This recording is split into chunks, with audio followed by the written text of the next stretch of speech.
Hello everyone, in today's video I'm going to show you how to get Ubisoft Connect activation code on Steam. So first you open your Steam and log into your account. After that you are going to access your library. After that here you will see all your games. You can choose the game that you want. For example, let's choose this one.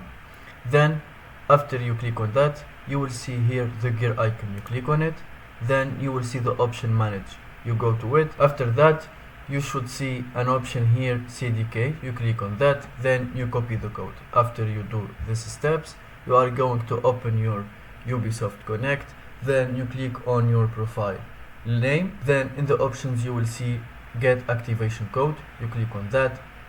After that you paste your code. Thank you for watching. If you find this video helpful, don't forget to subscribe and like the video.